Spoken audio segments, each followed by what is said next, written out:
Would you like to learn how to make some delicious zucchini lasagna? Just like this?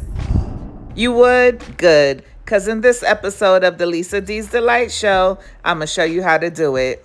Lisa D Delight.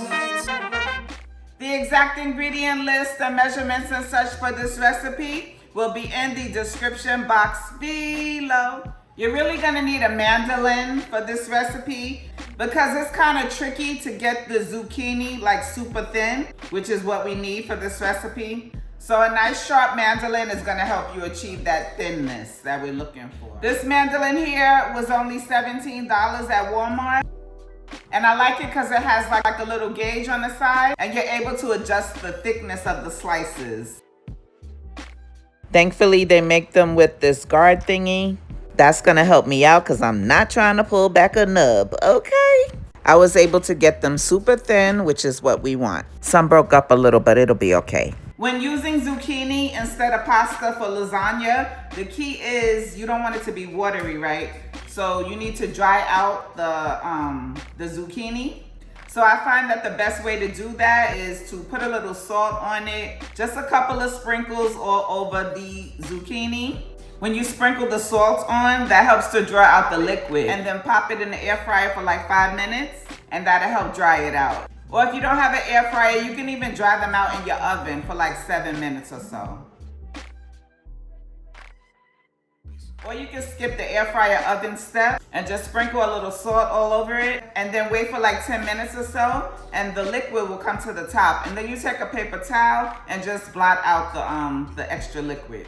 But if you like lasagna soup, you could skip this step altogether and enjoy you some good old watery lasagna. Hey, I don't judge. Now let's work on the meat in a frying pan on medium heat. I have some butter and I'm also going to add some olive oil. The butter is for flavor and the olive oil is so that the butter doesn't burn. Now I'm going to add in some onions and multicolored bell peppers, as well as some fresh basil. The basil looks weird because I had it in the freezer. I'm going to season up the veggies with some salad and vegetable seasoning. And then I'm going to let that saute for about 2 minutes before adding in some garlic. I add the garlic last because garlic has a tendency to burn. Now I'm going to let those veggies saute for about another 3 minutes before adding in the ground beef. I pushed the veggies to the side and added the meat to the same pan. Now I'm going to season up that meat with some ASIL, which is my own all-purpose seasoning. You can grab you some with the link pinned in the comment section, but if you don't have it, just use some seasoned salt instead. I also added some buttery garlic and herb seasoning. Mixy, mixy, mixy. Once I've gotten the chopped meat all broken down and all browned up, then I'm going to drain the fat off the meat before adding in some better than bouillon Italian herb seasoning. That stuff is good. And I'm going to work that seasoning paste in before adding in the spaghetti sauce. Tell me in the comments if you have a favorite store-bought spaghetti sauce or do you like to make yours homemade? They're really coming out with some good ones these days, saving us that hassle. I just like to doctor it up a little bit with some ASIL.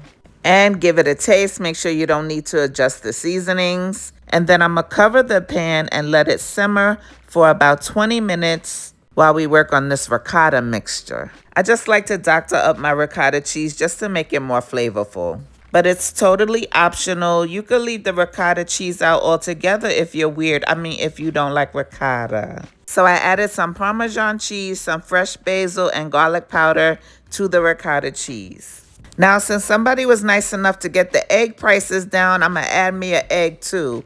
All that lying must be rubbing off. A little Italian seasoning ain't never hurt nobody. Mix well, then let's get to layering. To my bacon dish, I'm going to add some meat sauce at the bottom first. Spread it all over, just like so. And then I'm going to go in with those non-watery zucchini noodles. By the way, this is my exact recipe for regular lasagna. So if you're not a big back like me, and you're not trying to lose a few pounds just so you can gain them all back in the holidays, then you could just use regular pasta. Pray for me. After the zucchini, then I went down with some more meat sauce. And then on top of that is the ricotta mixture. And then I'm just going to try and spread it out as well as I can. And then on top of the ricotta, I'm gonna add some mozzarella because that's what big backs do. Don't judge me, I won't judge you. And then I repeated that same process one more time. Now I'm gonna air fry this zucchini lasagna at 350 for 30 minutes. It did start to brown up too quickly, so I did go back in and cover it up. But then after that, it's done. Lisa D delight. My God, forever. Won't he do it? Yes, he will, all the time. This keto zucchini lasagna came out so good. Let's see if our chief tasting officer approves. It's absolutely delectable. I taught you well. I hope you try and like the recipe. After all, I was just trying to help your palate. God bless you. Bye-bye. These peas, yeah, you got recipes. Damn, you make the food look so good. Make sure you like and subscribe. Damn, you make the food look so good. Make sure you like and subscribe. Damn, you make the food look so good. Make sure you like and subscribe. Damn, you make the food look so good. Make sure you like and subscribe.